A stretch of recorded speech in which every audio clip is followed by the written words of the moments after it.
Shqipëria është e mbushur me vende të bukura, por edhe me zona që mbartin frikë, histori të errta dhe kujtime që nuk janë shuar kur. Ka vende ku ditën gjithçka duket normale, por sapo dielli perëndon, atmosfera ndryshon rrënjësisht. Errësira i bën këto vende të heshtura, të rënda dhe shpesh të frikshme, aq sa edhe vendasit refuzojnë t'i afrohen. Në këtë video do të udhëtojmë në disa nga vendet ku shqiptarët nuk shkojnë pas perëndimit. Vende reale, histori reale dhe një ndjesi që nuk ka nevojë për fantazi. Qëndro deri në fund, sepse disa prej tyre janë më afër se sa mendon. Miniera e Kromit. Miniera e Kromit në Krast nuk frikson vetëm nga pamja, por nga ndjesia se toka ruan kujtesë. Ditën e sheh si një hyrje ndryshkur, gur të qarë dhe rënoja, por natën çdo gjë duket më e thellë. Galeritë e vjetra shtrihen si labirint nën mal dhe ajri i ftohtë del prej tyre si frymarrje. Banorët tregojnë se pas perëndimit dëgjohen trokitje metalike, sikur hekurët të lëvizin vetë, dhe jehona që s'të lejon të dallosh drejtimin. Krasta ka pasur vite pune të rëndë dhe aksidente.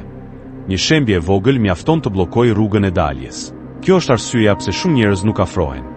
Jo nga fantazmat, por nga rreziku real dhe paniku që të kap kur drita e telefonit dridhe. Edhe era krijon tinguj si rënkim, sepse kalon nëpër tunele të ngushta. Nëse mbetesh vetëm aty, mendja fillon të shpik, dhe frika bëhet pjesë e errësirës. Disa ishminator thonë se natën dëgjohet edhe ujë që pikon, pastaj heshtje e plot, sikur dikush ndal frymën. Shpesh hyrjet janë të paqëndrueshme dhe gurët bien pa paralajmërim.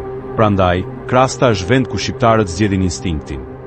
Largohu para se të errësohet për siguri. Varet i lire të Selcës së poshtme. Varet i lire të Selcës së poshtme, mbi liçenin e Pogradecit, janë të gdhendura në shkëmb si dhoma të një bote tjetër. Ditën të mahnitin, portat, relievet, korridoret dhe ideja që këtu prehen njerëz të pushtetshëm të Ilirisë. Por pas perëndimit, vendi ndryshon. Drita humbet shpejt, terreni bëhet i thyer, dhe çdo hap tingëllon më fort se sa duhet. Vendasit thonë se natën zona ka një ftohtësi të veçantë, edhe kur vera është e nxehtë, dhe se her pas here duket sikur sheh silueta në cep të syrit. Këto rrëfime lidhe me respektin. Varri është vend ku nuk shkon për lojë. Kur je i vetëm, shkëmbi lagësht dhe era që kalon mes çarjeve krijojnë zëra si pëshpërima. Më e frikshmja është heshtja absolute. As zog, as qen, as dritë fshati. Prandaj shumica largohen para muzgut, sepse historia e lashtë, në errësirë, të duket ende e gjallë. Disa banor përmendin raste kur të rinjt shkuan për sfidë dhe u kthyen të zbetë, sepse u hutuan dhe humbën shtegun. Në errësirë, çdo grop duket si hyrje dhe çdo gur si fytyrë. Edhe nëse nuk beson, instinkti të thotë, mos qëndro gjatë aty. Bunkerët e Karaburunit. Bunkerët e Karaburunit janë të shpërndarë në një peizazh të egër, ku deti përplaset me shkëmbinj dhe rrugët janë të rralla. Ditën duken si copa betoni të harruara, por natën shndërrohen në stre frike.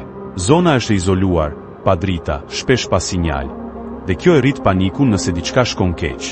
Brenda bunkerëve ka lagështi, ermyku dhe errësirë të plot. Edhe një hap i vogël jehon si goditje në tunel. Ushtarët që shërbenin dikur këtu përmendnin ankth, roje të gjata dhe ndjesinë se armiku mund të shfaqej nga çdo drejtim. Sot, frika vjen nga e njëjta psikologji. Je i mbyllur në një kuti betoni, me detin jashtë dhe asnjë vend për t'u fshehur. Era futet nga çarjet dhe prodhon tinguj që duken si fishkëllima apo pëshpërima. Shumë shqiptarë shmangin pas perëndimit, sepse Karaburuni nuk fal gabime. Një rëshitje, një humbje orientimi dhe e vetëm me errësirën. Ka edhe histori për drita të largëta në det që s'afrohen kurrë, dhe për hapa në zhavor ku nuk ka njeri. Kafshët e natës dalin afër bregut dhe zhurmat bëhen të paqarta.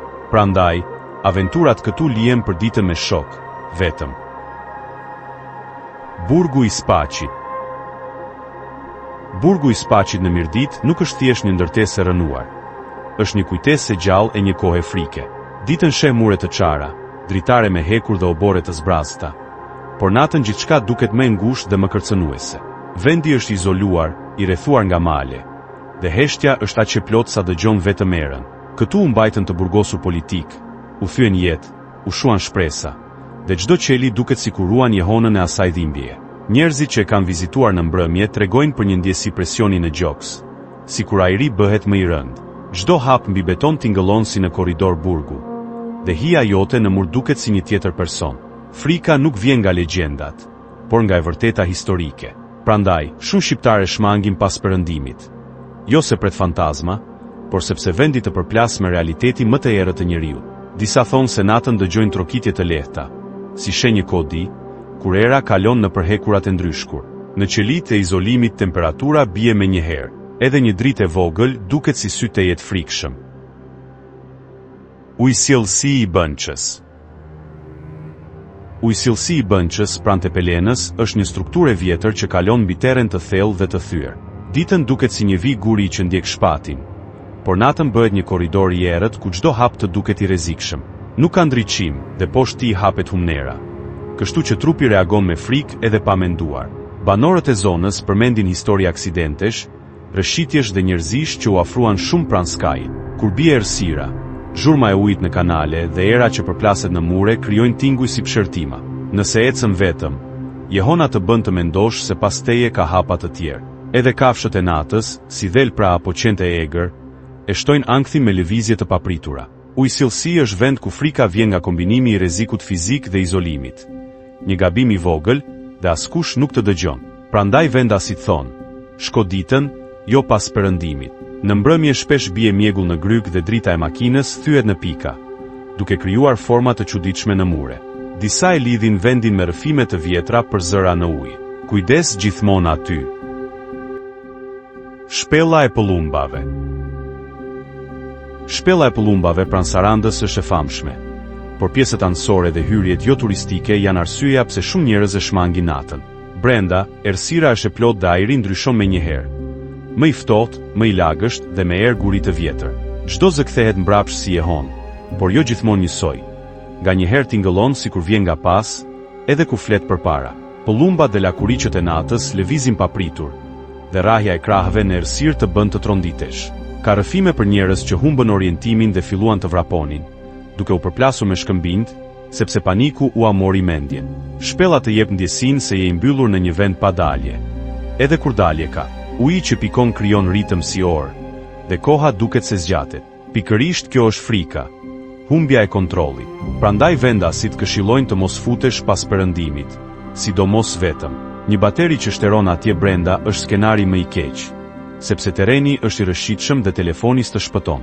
Edhe një hap i gabuar mund të çojë në një çarje të ngushtë. Merr dritë rezervë dhe mos hy pa shoqëri. Baza e braktisur e Sazanit. Baza e braktisur e Sazanit, sidomos zona e brendshme, është si një qytet fantazmi i mbetur në mes të detit. Ditën mund të shohësh godina ushtarake, korridore, tunele dhe hyrje bunkerësh, por natën gjithçka kthehet në një labirint të zi. Rreth e rrotull ke vetëm det, dhe kjo e rrit ndjesinë e izolimit. Nuk ka ku të ikësh shpejt. Brenda ndërtesave ka shkallë të rënuara, hekur të ndryshkur dhe dritare pa xham. Një hap i gabuar është rrezik real. Era përplaset në korridore dhe prodhon zhurma metalike, siç përplasen dyer që s'duhet të lëvizin. Historitë e shërbimit ushtarak aty flasin për roje të gjata dhe ankth, sepse ishulli ishte i mbyllur dhe i vëzhguar. Sot, edhe pa ushtar, atmosfera mbetet e rëndë. Kur drita shuhet, çdo hije duket si figurë, dhe çdo jehon duket si hap. Prandaj shumica e vizitorëve e shohin Sazanin ditën dhe largohen para muzgut. Natën, baza e braktisur të bën të ndihesh i bllokuar. Disa flasin për tunele që lidhen mes tyre, ku humb lehtë drejtimin. Ka zona të papastra me rënoja dhe mbetje të vjetra. Nëse do ta vizitosh, bëje me guidë dhe me dritë. Pylli i pishave. Pylli i pishave në Divjak është magjik ditën, por zona e brendshme natën ka një frikë instinktive. Pishat e larta e bllokojnë dritën, dhe edhe hëna duket sikur humbet mes degëve. Rrugicat e ngushta dhe shtegu i rërës të ngatërojnë, sepse çdo kthes duket e njëjtë. Kur je vetëm, dëgjon kërcitje degësh dhe lëvizje në shkure, dhe mendja nis të imagjinoj skenar. Vendasit thonë se mund të humbasësh lehtë orientimin, sidomos kur bie mjegull e lehtë nga lagështia e detit. Ka edhe arsye praktike. Kafshë e egra, qenë ndacak, dhe rreziku i ngecjes pa ndriçim. Por frika kryesore është heshtja. Her pas here pylli bëhet aq i qetë sa dëgjon vetëm rrahjet e zemrës. Në atë qetësi, edhe një fshfërim duket si hap njeriu. Prandaj shumë njerëz e vizitojnë për perëndim, bëjnë fotot dhe pastaj largohen. Pylli natën të jep ndjesinë se si mysafir, por i huaj. Disa tregojnë rrëfime të vjetra për drita të vogla që lëvizin mes pemëve, si flakza, dhe i lidhi me zana ose shenja paralajmëruese. Edhe nëse si beson, një elektrik dore i fortë dhe një shteg i njohur janë domosdoshmëri. Mos u fut vetëm. Ura e Kordhocës.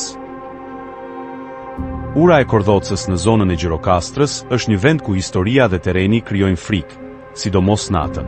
Ditën është monument që e kalon shpejt, por pas perëndimit rreth saj mbetet errësirë dhe asnjë dritë ndihmëse. Shtegu afër urës është i thyer, dhe poshtë dëgjon ujin që lëviz, edhe kur nuk e sheh. Legjendat lokale flasin për ngjarje të vjetra, flijime dhe mallkime ndërtimi, dhe këto rrëfime e bëjnë mendjen të kërkojë shenja. Kur fryn erë, ura fishkëllen nëpër hapësira dhe tingulli duket si zë. Shumë shoferë refuzojnë të ndalojnë aty natën, sepse ndjesia e izolimit është e menjëhershme. Je vetëm dhe çdo lëvizje duket e dyshimt. Edhe drita e makinës krijon hije të gjata në gur, si figura që zgjaten e shkurtohen. Kjo është arsyeja pse ura ka reputacion. Nuk është se ndodh diçka, por se vendi të vendos në gjendje alarmi. Nëse do ta vizitosh, bëje ditën dhe me njerëz. Natën, Kordhoca të lë vetëm me imagjinatën. Ka pasur raste kur të rinjt shkuan për video dhe u larguan shpejt, sepse dëgjuan gur që rëshisnin në shpat. Në terë të plot, edhe një zhurmë e vogël duket kërcënim. Kalaja e Lezhës. Kalaja e Lezhës qëndron mbi qytet si një roje e heshtur, por pas perëndimit ajo merr një tjetër fytyrë. Ditën është një vend historik, me pamje të hapur dhe erdeti, por natën errësira e bën terrenin të ashpër dhe të pasigurt. Rrugicat prej guri bëhen të rëshitshme, hijet zgjaten në mënyrë të çuditshme dhe çdo hap tingëllon më fort se sa duhet. Banorët lokal thonë se pas muzgut, kalaja nuk të do më lart, duke nënkuptuar se ndjesia e parehatshme është e menjëhershme. Historia e saj lidhet me beteja, gjakderdhje dhe vdekje, dhe këto kujtime duket sikur rëndojnë ajrin. Kur fryn erë, zhurma kalon nëpër muret e vjetra dhe krijon tinguj që duken si zëra të largët. Shumë njerëz raportojnë ndjesinë se po vëzhgohen, sidomos pranë pjesëve më të izoluara të kalas. Nuk ka ndriçim të mjaftueshëm dhe sinjali shpesh dobësohet, çka e shton ankthin. Prandaj shumica e vizitorëve largohen para errësirës. Kalaja e Lezhës nuk frikson me legjenda të bujshme, por me peshën e historisë dhe heshtjen që nata e bën më të rëndë. Këto vende nuk janë thjesht lokacione, por pasqyrat e historisë dhe frikës kolektive shqiptare. Disa mbartin dhimbje njerëzore, të tjera mistere natyrore. Pas perëndimit, ato na kujtojnë se jo çdo errësirë është bosh. Nëse videoja të pëlqeu, mos haro të abonohesh, të komentosh dhe të ndash mendimin tënd. Cilin vend nuk do ta vizitoje kur natën?